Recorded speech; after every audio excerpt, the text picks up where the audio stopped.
you haven't noticed on Twitter, it's Hump Day. It's one of those days of the week where a lot of people say the same thing, and hey, happy Hump Day. I'm Dave Morris. Thanks for clicking on the play here on newsok.com. Some of the stories we'll talk about today, the Randy Terrill trial continues today. It's interesting stuff. In a downtown neighborhood complaining of loud noises coming from an area business, something that's new to me. I hadn't heard that before.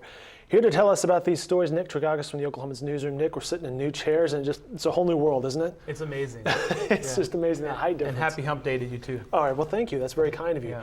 You know, the Randy Terrill trial is day 3, and today Governor Brad Henry testified, and you don't have a former governor on, in the courtroom that often.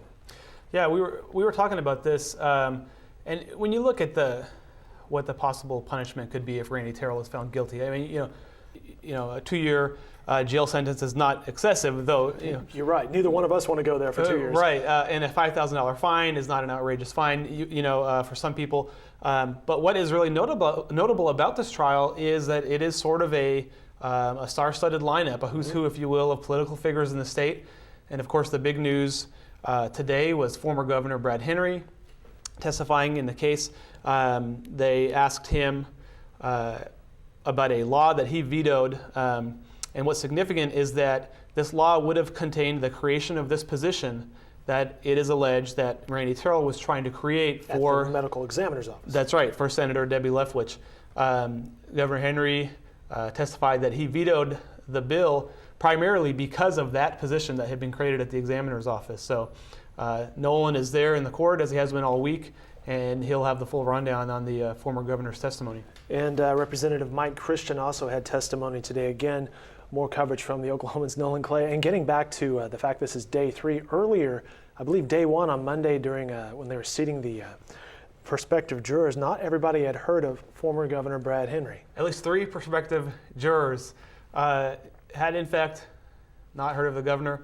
I don't know if any of those actually made the final jury. I'm sure they know who he is now, though. Right, absolutely. It's just a story that continues to develop, and we will have coverage of it. All right, moving on to another story. Downtown neighborhoods are complaining of loud noises coming from an area business. It's a story our William Crum is working on, and this is interesting. I had never actually heard of this, but apparently it's been ongoing for a little while. This is definitely one of those off the beaten path types of stories.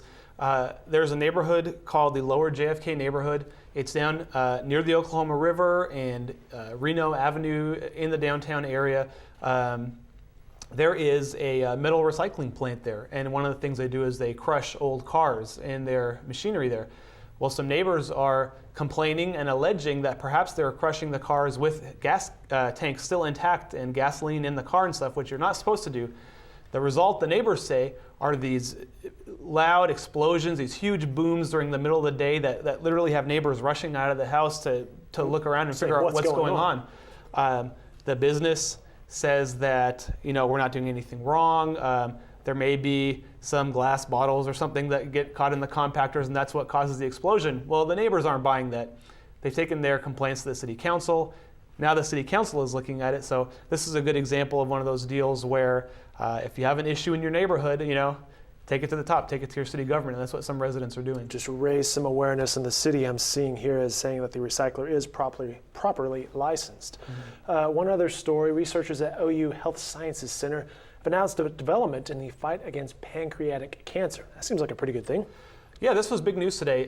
Pancreatic cancer, one of the most stubborn, hard to cure, hard to survive types of cancer that you can get. I think there's a statistic that within 5 years of being diagnosed with pancreatic cancer, only 5% of those who have received treatment will actually still be alive. Wow. Very difficult to treat.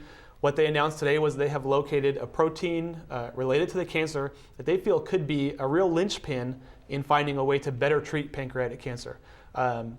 This find that they have now clears them to go ahead with some further clinical research, but the doctors down there at the Health Sciences Center said it's a very positive step, and they're very optimistic about the applications. Wow, some good news there. That's being written by our Silas Allen. Hey, coming up on the press row tomorrow, our Jenny Carlson and Barry Trammell will take a look at Josh Heupel's performance as OU's offensive coordinator, and of course he's taking some heat these days. Who will start for the Cowboys on Saturday, and the future of Sudden Sam Bradford in the NFL. That'll do it for this edition of The Play. Nick, thanks for your time today. Appreciate it. These stories and more can be found in upcoming editions of the Oklahoman and on our website at newsok.com. Have a great Wednesday, everybody.